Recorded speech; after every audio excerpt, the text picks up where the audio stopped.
aquí estamos de nuevo con ustedes. Como les prometimos en programa pasado, hoy de nuevo conversamos con el doctor José Luis Vega Carballo, porque los temas son muchos y yo creo que los costarricenses tienen que dormir con un ojo abierto de ahora en adelante, porque las cosas se van a poner muy muy serias, y yo personalmente creo que será en las calles donde paremos las intenciones de estos políticos. Y con eso me quiero referir a lo que apareció ahora como el plan B del gobierno de Laura Chinchilla ante la negativa de aprobar este paquete tributario. Pero conversemos sobre eso, porque es tanto lo que hay que, ¿verdad?, se va montando una cosa sobre la otra, y yo creo que es importantísimo que la gente conozca este plan B. Pero no, hay una pregunta que quería hacerte, José Luis. ¿Por qué, no sé, es especulativa, por qué la Sala Cuarta, que nunca lo había hecho, decide acoger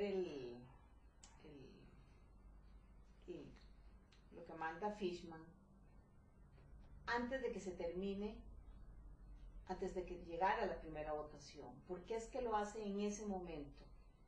Eso no es como lo que siempre hacen, o sea, y como yo pienso mal, yo no sé, ¿qué pensás vos al respecto? ¿No lo podemos ver como una bondad o...? No recuerdo ningún caso anterior. No, no existe.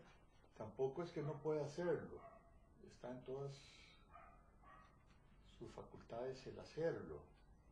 Sobre todo si hay, digamos, un planteamiento o demanda como el del diputado Fishman, que llevaba semanas. Pudo haberlo hecho incluso mucho antes. Y viene a hacerlo en este momento, mandando una señal que ha sido muy negativa para el PAC y el gobierno de liberación, que van unidos en esto, de pasar este plan fiscal a como ya lugar, violentando normas del reglamento interno de la Asamblea Legislativa, interpretándolas a su gusto y con medidas que son así como desesperadas, fuera de lo común e incluso ridículas, digamos, sobre todo por el servilismo del PAC con respecto a los que tienen Frente de Liberación Nacional, con los cuales pues, ya no los tiene tan enfrente, están bailando juntos, ya no están frente a frente, están bailando juntos en la misma acera. Y esto Pero de la no Sala solo eso, Constitucional llama muchísimo sino que el PAC la se atención. apropia, en palabras de Otón Solís, de todo, y se convierte en el responsable que obliga al gobierno a plantear este esquema de paquete fiscal. O sea, eso no se llama bailar, ya eso es una entrega total. Sí. Y ahí lo que pasa es que Fishman solicitó que Luis Paulino Mora, el presidente de la Corte, que es parte de esta sala constitucional, saliera, que se sustrajera de participar y votar, porque el hijo abogado es uno de los asesores de Luis Fishman, que participó en la redacción. Magnífica redacción, del pedido, digamos, ¿verdad? Magnífica redacción, muy bien hecho. Y yo creo que posiblemente los argumentos tienen que ser muy fuertes en primer lugar. En segundo lugar, la visibilidad que han tenido los atropellos a la constitucionalidad y a la democracia por parte de esta nueva alianza bipartidista, ¿verdad?, entre Liberación y el PAC. Pues ha sido muy grande esa visibilidad. Es decir, ahí no es cuestión de que han sido pequeñas burlas a normas menores ni nada de eso, son cosas muy, muy, muy gruesas. Yo creo que eso tiene que haber pesado y luego, digamos, que ya es posible que sin estar Luis Paulino Mora ahí, y a lo mejor haya algún otro magistrado que no vaya a poder estar. Yo no sé cómo anda el caso de don Paul Rueda. Entonces vaya a cambiar la configuración ideológico-política de la sala, que eso no se vaya a poder evitar del todo, y entonces esto haya precipitado el envío de esa señal de la sala constitucional de que va a ser absolutamente necesario que se detenga el proceso más allá del primer debate, es decir, que no puede haber segundo debate, porque lo esperable en estos casos es que se hubiera producido el primer debate y entonces, con una recolección de firmas y algunos otros argumentos que podían haber sido los de Fishman o cualesquiera otros adicionales a esos o diferentes a esos, pues entonces sí, se hubiera solicitado el enjuiciamiento por parte de la sala acerca de la constitucionalidad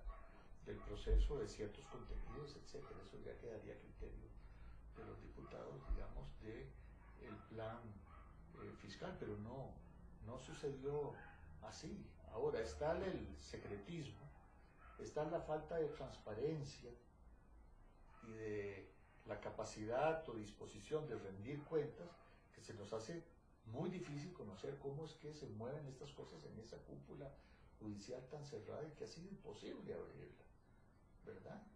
Y que maneja, digamos, de una manera autoritaria y vertical todas las instancias del Poder Judicial bajo la misma tónica, incluso utilizando mecanismos aterrorizantes contra la independencia de los jueces y violentando, por lo tanto, la constitución política del país que garantiza la total independencia de los jueces y dejándose influir por las injerencias de eso que ya me he mencionado aquí, Amara, anteriormente, de los altos capos de lo que se llama el gobierno de los amigos, o sea, de un sistema de corrupción planificada que mueve grandes negocios privados desde las cúpulas del poder político y por supuesto del poder de las cámaras y del poder empresarial privado, los llamados poderes fácticos, y ese sistema no hubiera podido llegar, digamos, al grado de influencia determinante que tiene en este momento si no se hubiera podido apoyar en los últimos años, ¿verdad? De los caratos, digamos, ¿verdad? Sobre votaciones en la sala constitucional y movidas muy misteriosas, muy cuestionadas, que han aparecido realmente como muy espurias a los ojos de la opinión pública, que se han dado en ese alto cuerpo del poder judicial, ¿verdad? Yo espero que esto no se prolongue más de la cuenta y que ahora que viene, digamos, este caso de Cruzitas, donde se podría dar eventualmente una intervención muy cuestionable, yo diría que espuria, de la sala constitucional, pues que se abstenga de hacerlo, y vayamos poquito a poco restableciendo la separación de poderes, porque no hay democracia si no existe esa separación de poderes, y en este momento no existe, ¿verdad? Esos capos del gobierno de los amigos del sistema de la corrupción planificada, ¿verdad?, que se mueve entre Cuesta de Moras, Zapote, Rormos y a veces Llorente, ¿verdad?, son los que han estado interviniendo flagrantemente, ya no tan invisiblemente como antes, ¿verdad?, a nivel las cúpulas de esos tres poderes, y hay que incluir al Tribunal Supremo de Elecciones, ¿verdad? Para no hablar en ciertas instancias hasta de la misma Iglesia Católica, ¿verdad? Promoviendo ciertos proyectos, ¿verdad? Ganando respaldo para ciertas decisiones o medidas que se han tomado de enorme perjuicio para el país. Declarando a Laura Chinchilla hija predilecta de la Virgen. Todo eso. Obviamente con claras intenciones, ¿verdad? Todos esos son juegos perfectamente tejidos, perfectamente organizados y planificados, ¿verdad? Que es lo por que los me que lleva, ostentan el poder. exactamente, que es lo que me lleva a mí a decir que este año lo vamos a terminar con las más claras y contundentes manifestaciones de lo que ha dejado de ser el sistema de la corrupción hormiga, que era esporádica, casual, ¿verdad? Que dependía de acciones de individuos muy concretos que se suponía que lo hacían por fallas morales muy achacables a sus bajos instintos, digamos, ¿verdad? Y resulta que ahora, ¿verdad? Lo que tenemos acá, ¿verdad? Es una mafia, ¿verdad? Compuesta por varias submafias, pero todas entrelazadas entre sí, que están en todos los partidos políticos, incluyendo el PAC, ¿verdad? En estos momentos, y que realmente es una especie de gobierno, no solamente paralelo e ilegítimo, sino profundo por la oscuridad en que trata de moverse y por la manera como desde atrás de las puertas de los despachos, ¿verdad? De los funcionarios de las altas esferas gubernamentales, está controlando la toma de decisiones de carácter público, haciendo que esas decisiones dejen de ser de carácter público y vayan a alimentar, ¿verdad? Nefastos, ¿verdad? Negocios privados. Es decir, el grado a que eso ha llegado de esa borde, digamos, sobre todo a partir de la segunda administración de Rosales, nos hace terminar este año en una tristísima condición, con graves peligros para la institucionalidad, ¿verdad? Que se extienden incluso al campo de los negocios internacionales, tanto los negocios públicos o las relaciones internacionales entre gobiernos, donde estamos sujetos a severas amenazas, como lo que es el manejo también a escala internacional de los negocios privados, donde esa mafia interna está tejiendo conexiones, ¿verdad?, muy fuertes con la esfera de los negocios ilícitos internacionales, que, como hemos dicho en este programa anteriormente, va llegando el volumen de los negocios que maneja a casi 5.000 millones de dólares anuales. Se está vinculando esa mafia local a distintas mafias internacionales, desde la que manejan el lavado de dólares hasta, digamos, la que está vinculada con el narcotráfico y otros sectores del crimen organizado, ¿verdad? Alrededor de lo cual comienza a girar también la delincuencia común. Quiere decir que hay que ver todo el conjunto de estas dimensiones para poderse dar cuenta de los graves peligros en que está la democracia en Costa Rica, sobre todo que los supuestos a defender esa democracia y que se han comprometido en muchos casos públicamente a hacerlo, como es la alta dirigencia del PAC, está también pasándose del lado de las fuerzas desleales a la democracia, que están atemplando ya, como estamos viendo en el proceso del plan fiscal, contra fundamentos esenciales, contra normas y principios absolutamente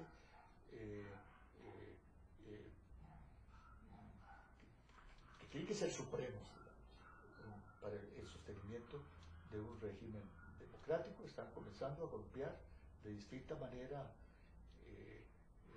unas veces más suave, otras veces más fuerte, unas veces pacíficamente, pero podrían pasarla a golpear de otra manera no tan pacífica, ¿verdad?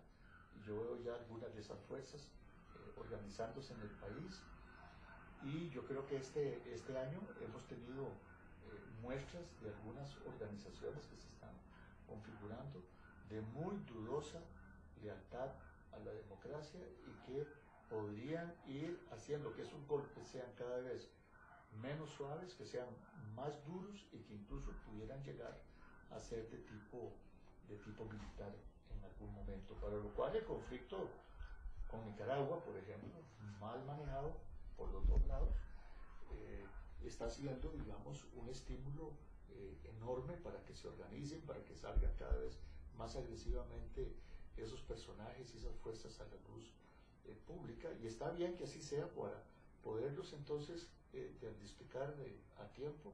Yo creo que ya aquí hemos comenzado a hacer ese diagnóstico de Amar. Este es un deber ciudadano para que no nos digan después los ciudadanos y las ciudadanas que no dimos las alertas, ¿verdad?, antes de finalizar este año, y que todo lo que va a pasar a partir de enero, que puede ser realmente muy lamentable para el país, ¿verdad?, no lo advertimos de alguna manera. Por lo menos atisbos, ¿verdad?, hemos lanzado desde los pocos medios de comunicación a los que tenemos acceso, y cumplimos así con ese deber. Pero sí quedan planteados para este año, digamos, asuntos de agenda nacional sumamente delicados que debemos continuar analizando, porque no se pueden los sindicatos y demás organizaciones del sector social dormir en los laureles creyendo que ya el plan que ya lo de Cruzita se ganó, creyendo que no va a haber arbitraje internacional por ese lado, que el país puede con ellos dormir tranquilo. Tampoco podemos tener ninguna garantía de que la Sala Constitucional no termine avalando el procedimiento que se ha utilizado para el plan fiscal, que por lo tanto haya segundo debate y aprobación, exactamente como sucedió con el combo del ICE y luego con el Tratado de Libre Comercio con Estados Unidos. Lo que pasa es que en el caso del combo del ICE no fue al referéndum, sino que fue derrotado, digamos, ahí mismo en el ámbito parlamentario y judicial, y por la fuerza de la movilización popular de aquel entonces. Y tenemos asuntos como el del plan B, si el plan fiscal fracasa, si por X circunstancia de fondo o de procedimiento no logra aprobarse, el gobierno ya está ejecutando, ya comenzó este mes a ejecutar un plan B que han venido anunciando, que va a implicar, entre otras cosas, recortes muy fuertes en materia de educación pública. Eso para que lo tengan en cuenta los universitarios, ¿verdad?, que se fueron a fiesta con muchos sindicatos a mediados de diciembre, que enero los puede recibir en muy malas condiciones. Y también hay amenazas de no poder cancelarle a la caja mucho de lo que se le debe, lo que va a prolongar la crisis de la caja más allá de este año, y agravando todo lo que son las probabilidades de vida y de salud de la población marginal y menos pudiente de este país, que sin la caja no podría realmente sobrevivir. Y también en materia de recorte de la planilla. En materia de recorte de la planilla, yo vengo diciendo desde hace tiempos que los investigadores del Banco Interamericano de Desarrollo y del Banco Mundial hicieron un diagnóstico alrededor del año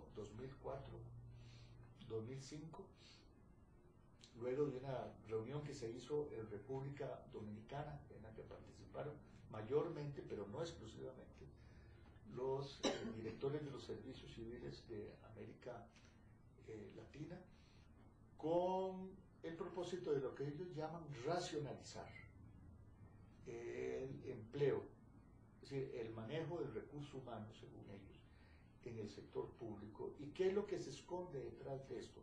Para el caso concreto de Costa Rica, no hablemos de los otros países, ¿verdad?, porque estas políticas son programadas, ¿verdad?, con carácter hemisférico ya, para Costa Rica. Es decir, descubren esos consultores de esos bancos que hicieron la investigación y que está disponible en internet, que en Costa Rica el 40% del total de la planilla que paga el Estado mensualmente, ¿verdad?, deriva de derechos adquiridos o pluses, los llamados pluses laborales, digamos, incluidos allí, que los trabajadoras y trabajadores de este país en el sector público han venido promoviendo por distintos canales, incluyendo en algunos casos presiones sobre las jefaturas de los ministerios, de las instituciones autónomas,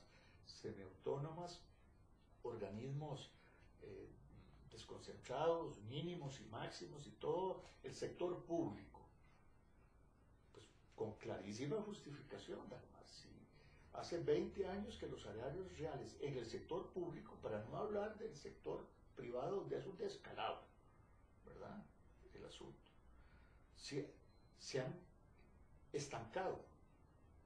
En algunos años, ¿verdad?, se han ido para abajo también, no tanto como los del sector privado, porque ahí ya se borró prácticamente la injerencia, o la vigencia más bien, de la legislación laboral de este país, incluyendo el capítulo de las garantías sociales, por las cuales tanto se luchó en los años de 1940, incluida la Iglesia Católica en eso, que no le importaba últimamente, digamos, que se haya borrado de plumazo, ¿no?, esa vigencia del Código de Trabajo en el sector privado, donde impera ahora, de hecho, y en algunos casos de derecho, la flexibilización, la llamada flexibilización laboral.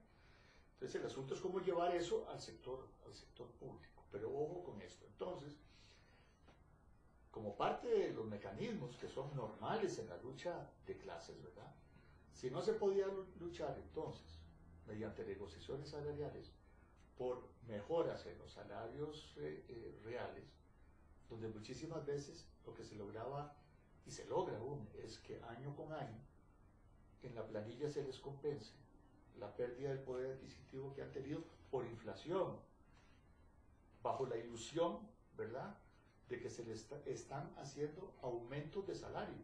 Y así dicen los voceros, incluso algunos de los sindicalistas, ¿verdad?, que van a negociar eso y quedan al muy ministerio, contentos. y quedan muy contentos, salen con algunas sonrisas. Otras veces hay algunos que protestan y hacen algunos aspavientos por ahí, ¿verdad?, para encubrir lo que es verdaderamente una tragedia, ¿verdad?, desde el punto de vista social para el país, que eso se negocie de esa manera y se resuelva en esos términos. Entonces, si no se ha podido avanzar por ahí, entonces en el mecanismo de la lucha de clases han efectivamente logrado muchos sectores trabajadores de las instituciones, ¿verdad?, concesiones acá, concesiones allá, etcétera, que han implicado, ¿verdad?, derechos adquiridos, mejoras salariales, otras veces mejoras en las condiciones de trabajo.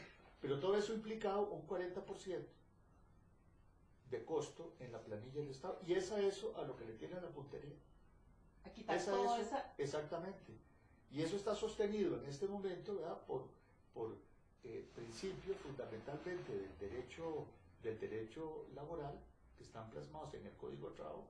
Entonces, claramente, lo dice ahora este último decreto de Chinchilla, de que lo que se quiere es sustraer a toda la administración pública y a todos los empleados de la administración pública y al servicio civil de cualquier injerencia que sobre ellos pueda tener el Código de Trabajo y las garantías sociales que están en la Constitución política, que están vinculadas definitivamente con el Código de Trabajo, para que allí impere la ley administrativa única y exclusivamente, y la vía para litigar en caso de conflictos no sea la vía laboral, donde los trabajadores tienen una serie de ventajas, y no los jerarcas, sino donde los jerarcas tienen las mayores ventajas y los trabajadores las menores o ninguna ventaja, como es la jurisdicción contencioso administrativa, que es carísimo litigar ahí, es dificilísimo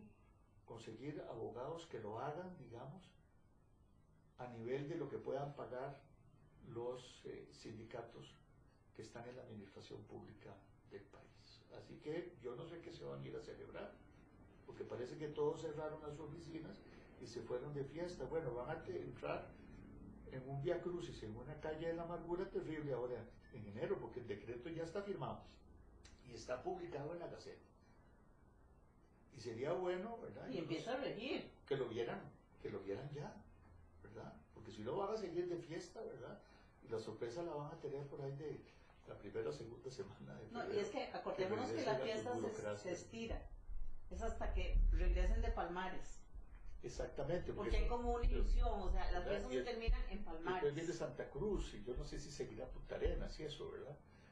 Pero sí. mejor que se salgan de esa onda, ¿verdad? Y rápidamente, ¿verdad? Se pongan al frente de lo que realmente tienen que atender, que en este momento es este decreto de la presidencia, que viene firmado por la ministra de Planificación, no recuerdo si hay otro ministro por ahí firmando, y que lo que hace es muy sencillo, Adamar, lo que hace es muy sencillo. En marzo del 2010, pocos días antes de salir Oscar Arias de Zapote para su cueva de Rornoser, lo que no quiere decir que dejó el poder, ¿verdad? Lo que no quiere decir que se fue de Zapote. que se fue tampoco.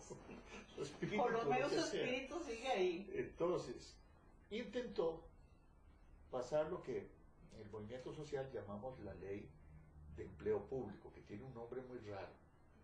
Tal vez, yo no sé si vamos a tener tiempo de explicarlo porque tiene ese nombre. Algo así como Ley de la Relación de Servicio de Empleo Público. Relación de Servicio de Empleo Público. ¿Verdad? No dice relaciones laborales, no, servicio de empleo. Después le explico por qué, ¿verdad?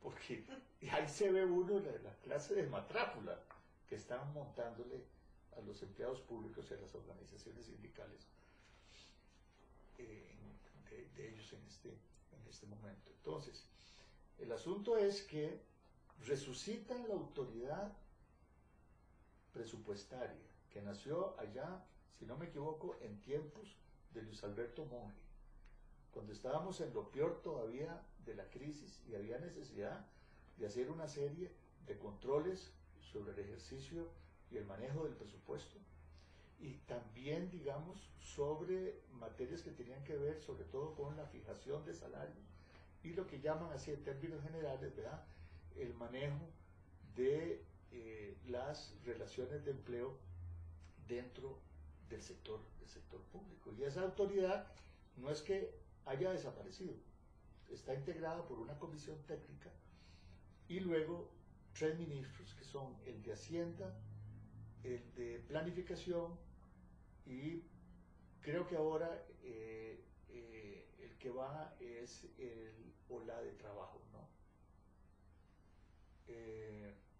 No él o la de Economía, pero está por verse. Hay que revisar eso, a ver cuáles son los 3 ministros, pero no pueden faltar ahí, porque la ley es muy clara en eso.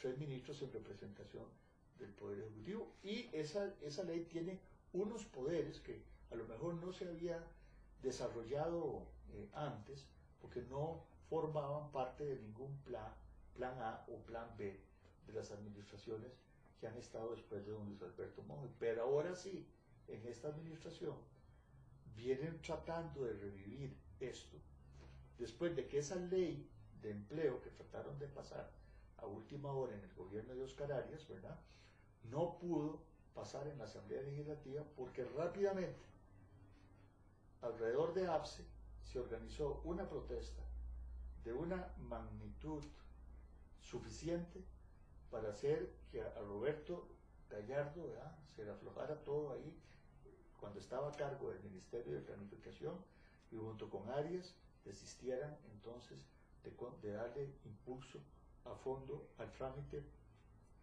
para la aprobación de esa ley en la Asamblea Legislativa, y esa ley quedó dando vueltas ahí, ¿verdad?, en el circulante, digamos, ¿verdad?, legislativo, está todavía ahí. Quiere decir que es una amenaza. Si en cualquier momento hay condiciones políticas para aprobarla, la van a aprobar. Y mediante esa ley entonces se saca prácticamente lo que es la vigencia, se le pone fin a la vigencia del Código de Trabajo. Eso no es un atropello. En todo el sector público, por supuesto. Eso no es un atropello a la misma Constitución. Claro, sí. O sea, es un atropello a los derechos. Sí, yo estuve participando incluso en una comisión laboral en la Defensoría de los Habitantes que venía analizando esto y de repente dejaron de convocarnos, no sé por qué, que hace más de 6 meses, cuando era más necesario hacerlo.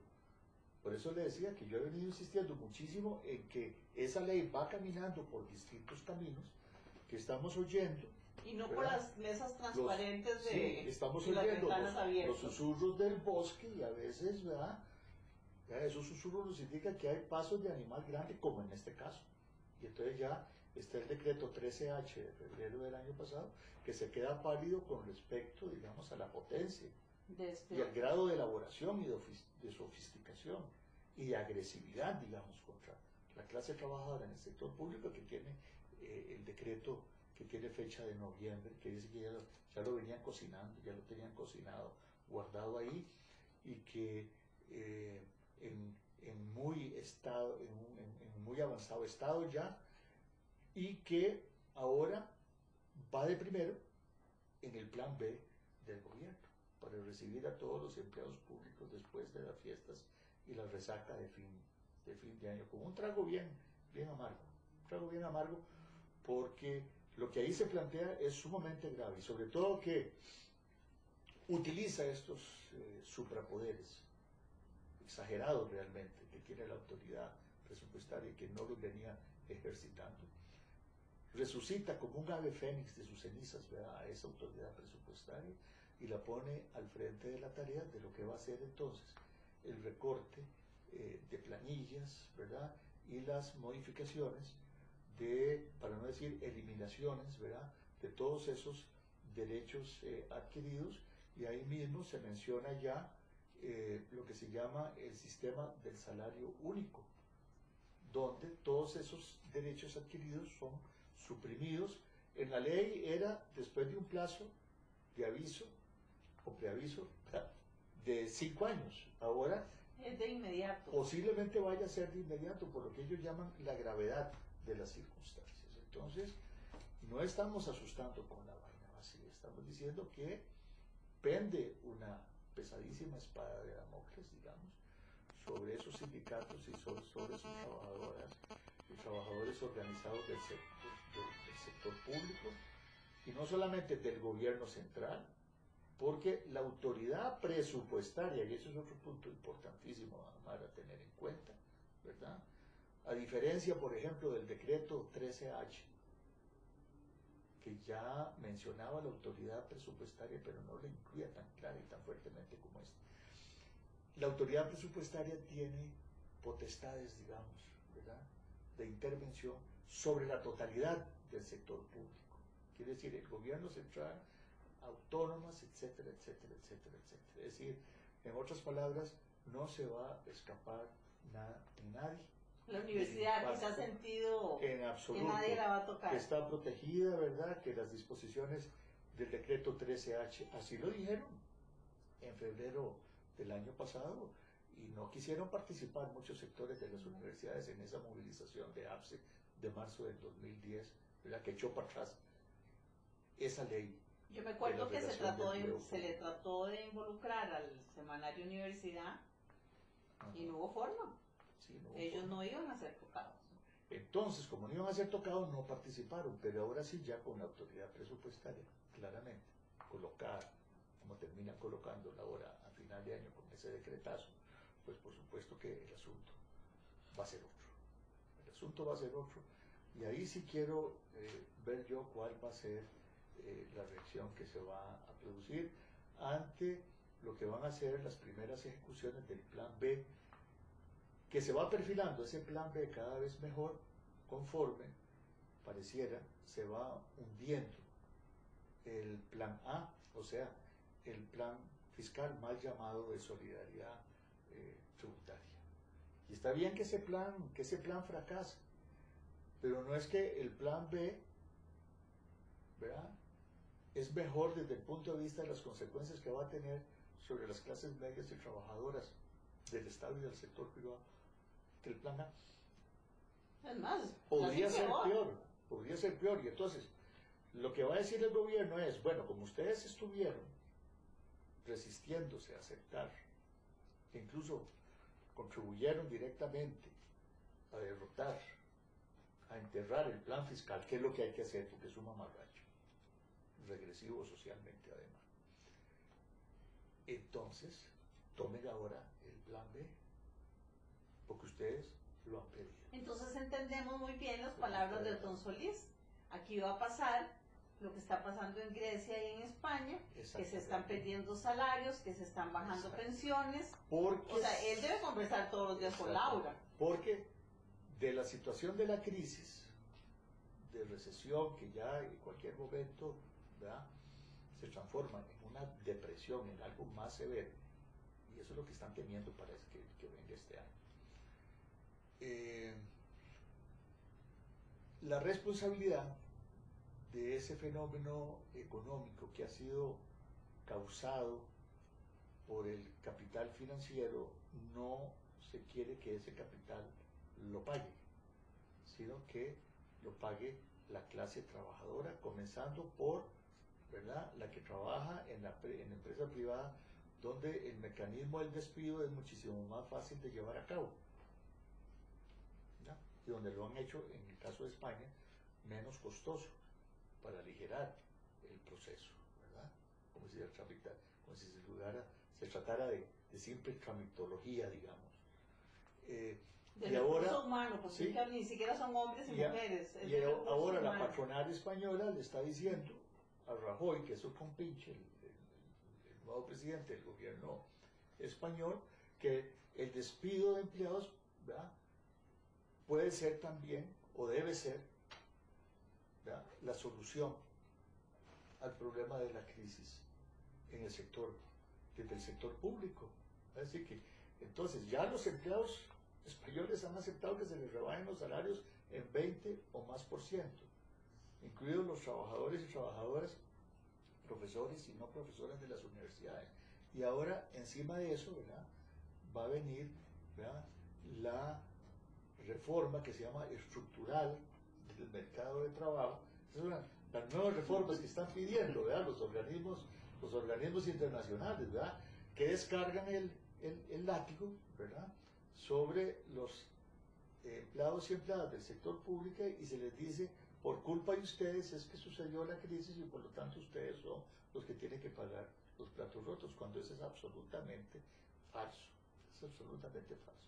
Así que este nuevo decreto, digamos, ¿verdad?, que realmente viene a llevar adelante principios y métodos que estaban en esa nefasta ley de empleo, que todavía está dando vueltas ahí en la Asamblea Legislativa, pues va a ser parte de una estrategia que va en esa dirección, y que va a tener, ojalá fuera a tener consecuencias positivas, equilibradoras para el país. Va a aumentar el desempleo y el subempleo, va a contribuir a seguir, a echar para atrás, digamos, las ganancias o derechos adquiridos que han tenido los trabajadores del sector público. Eso se va a reflejar no solamente en la estabilidad laboral, sino en el poder adquisitivo que ellos vayan a tener. Va a haber congelamiento de plazas, va a haber disminución de plazas, va a haber reducción de las horas de trabajo y por lo tanto también de las remuneraciones, y una serie de medidas que la autoridad presupuestaria que han resucitado tiene todas las facultades para llevar adelante, y no van a tener que pasar ninguna nueva ley en la Asamblea Legislativa ni hacerle reformas al plan fiscal, aunque el plan fiscal por ahí en una parte tercera, creo yo, por ahí ya tenía prevista la creación de una gran Comisión Nacional de Empleo, donde estaría, por supuesto, la autoridad presupuestaria, porque están obsesionados con eso, ¿verdad?, era la autoridad, y ellos saben por qué lo hacen, están muy conscientes de eso en su estrategia. Ya no van a necesitar siquiera eso para llevar adelante estos designios.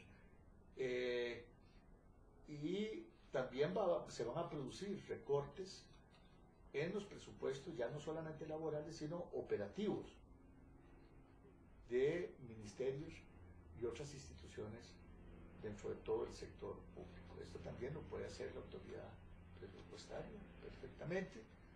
Yo calculo que se va a tratar de que esos recortes lleguen a ser entre un 20 y un 30% de sus gastos operativos. Inmediatamente eso va a repercutir también, ¿verdad?, en una baja en la demanda de bienes y servicios desde el Estado, digamos, con respecto al sector privado, como generalmente se trata del sector privado nacional, compuesto de medianos y pequeños empresarios y de empresas cooperativas que venden bienes y servicios, pues les va a importar muy poco. Lo que sí van a tratar de preservar ahí es lo que se llama la planilla paralela, así la llama la Contraloría General de la República, que son cientos de millones, pero son cientos de millones de colones que están siendo desviados cada vez más, ¿verdad?, de los gastos, digamos, ordinarios de la planilla del Estado y de otros rubros hacia asesorías, consultorías, ¿verdad? Y hay que agradecerle a don Luis Fishman el que haya investigado eso a fondo, y en un artículo, que lástima que no lo tengo aquí para haber leído por lo menos un par de parrafitos, ¿verdad?, o una entrevista que le publicaron en el semanario Universidad, da una idea de la asombrosa magnitud de esa planilla paralela, que es donde está metido el cucarachero, digamos, del Partido Liberación Nacional y una enorme cantidad de pegabanderas. Esa planilla viene siendo inflada, es decir, Oscar infló las dos planillas. La planilla, llamémosla formal, pero no llamarla normal, porque la anormalizó totalmente, ¿verdad? Y esta otra planilla informal, de gente que muchas veces ni siquiera se aparece en las instituciones, dice que trabaja en la casa, trabaja en sus... Pero no solo eso, no solo no trabajan, ¿verdad?, miles de miles. No pagan impuestos, no pagan cada costarricense de seguro social. O sea, es una alcahuetería absoluta. Yo creo que en determinado momento podríamos, específicamente el año entrante, traer algunos de esos datos que expuso don Luis Fishman, más otros que tengo yo, de los informes de la Contraloría del 2009-2010, para que usted, y además, ese es uno de los caminos, pero aparte de eso hay una red de fundaciones y de empresas, asociaciones incluso, y empresas privadas que están recibiendo fondos del Estado mediante mecanismos absolutamente irregulares, dice la Contraloría General de la República. Entonces, esa planilla paralela es la planilla de ese gobierno paralelo profundo, ¿verdad?, que responde por sobre todo a los intereses de un sistema de la corrupción planificada y que ya prácticamente, ¿verdad?, está en todos los ámbitos del sector público por detrás, succionando esos recursos. Entonces, este Estado vampiro corrupto, ¿verdad?, cuyas arcas dejó vacías Oscar Arias para financiarle, ¿verdad?, indirectamente la campaña con fondos públicos a Laura Chinchilla, ese Estado vampiro está sediento de recursos frescos en este momento. La mesa no puede estar vacía. Laura Chinchilla quiere tener la mesa servida, de cualquier manera que sea, aunque sea recortando los presupuestos laborales y operativos de muchas instituciones, pero ¿no cree usted que al final va a ser para bajar el gasto en despilfarro, en negocios turbios, sino va a ser más bien para dirigirlo hacia ahí, porque es ahí de donde se alimenta ese sistema de la corrupción planificada, es del Estado que se alimenta y de los negocios que se hacen al amparo del Estado. Por eso hablamos de un modelo de gobierno de los amigos, Y vea qué curioso, ayer precisamente estaba revisando yo un análisis que se hace sobre la situación de Libia y otros países, y en esas satrapías, digamos, resulta que yo no sabía, se está utilizando el mismo término, gobierno de los amigos, quiere decir que se está internacionalizando. Se globalizó el gobierno de los amigos, ¿verdad?, como un conjunto de estructuras paralelas que operan incluso a nivel internacional ya, y que son, digamos, la gran reforma del Estado neoliberal en medio del proceso de la globalización, ¿verdad? Para efecto de llevar adelante todos esos grandes negocios de que hemos venido hablando, ¿no? Esa es la situación. Así que se quedó sin habla. Hemos mencionado parte del plan B. Las amenazas del ministro Herrero han sido permanentes desde que en febrero del año pasado, ¿verdad?, llevó su primer proyecto a la Asamblea. Tomen esto. Si no lo aprueban, señores diputados, incluso utilizando términos insultantes con respecto a muchos de ellos, ¿verdad?, como traidores de la patria. Entonces, vean, las otras medidas en que hemos pensado son estas. Incluso están rebajas de más del 25% en el monto de las pensiones con cargo al Estado. Y así sucesivamente. Yo creo que en materia de la Caja Costarricense del Seguro Social y de la seguridad social del país en general, ahorita estarán copiando algunas de las medidas que se están aplicando en España, en Portugal, también en Italia y más radicalmente en Grecia en materia de pensiones. Entonces, que se prepare la ciudadanía porque también la estamos poniendo en alerta, digamos, sobre esos susurros del bosque que ya no son tan susurros, sino que cada vez, ¿verdad?, los voy oyendo yo, como dije, como pasos de animal muy grande en contra de los intereses de las clases medias y trabajadoras del país, que están siendo las más afectadas por esta crisis, que lo han sido en épocas anteriores, y que no deben permitir que se les aplique la ley de la traslación de la pena, donde en estas crisis que periódicamente atraviesa el capitalismo local y global,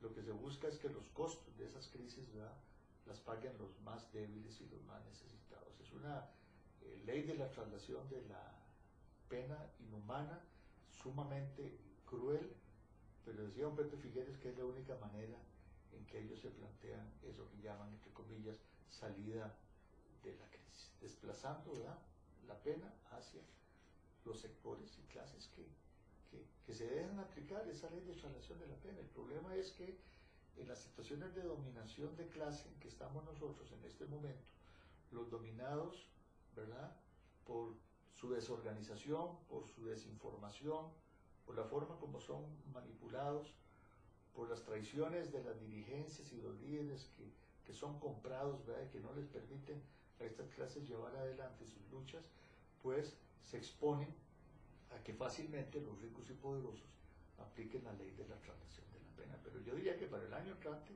una de las principales consignas de los sectores que quedan en pie, organizados, que no son muchos ya, ¿verdad?, de esas clases medias y trabajadoras, deben, en primer lugar, exigir y movilizarse en las calles y por todos los medios legales y lícitos a su alcance para que no se les aplique la ley de la traslación de la pena.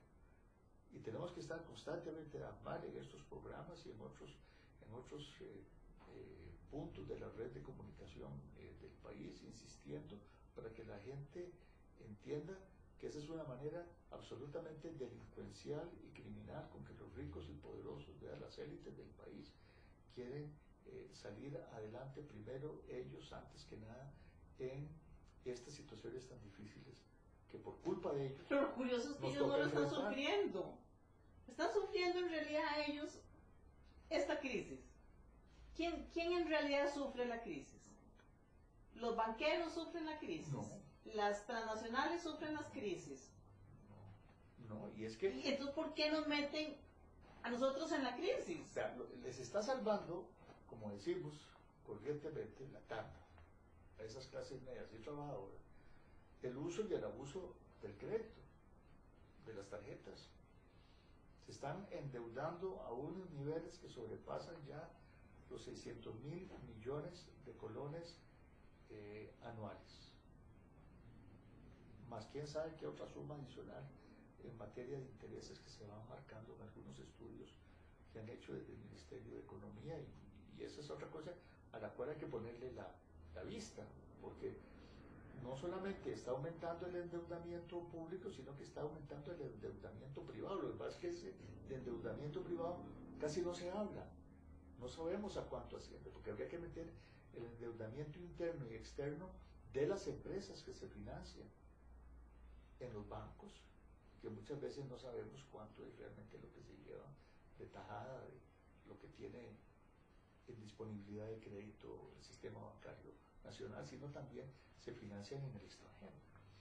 Entonces, eso está permitiendo, ¿verdad?, que esos sectores solucionen, digamos, pero en el cortísimo plazo, algunos problemas de limitaciones en el consumo, pero ya se están utilizando, y eso está claro en esas investigaciones del Ministerio de Economía, también en otras que se han hecho en la Universidad de Costa Rica, de que cada vez más se están utilizando esas tarjetas para pagar gastos corrientes, y no para hacer lo que podríamos llamar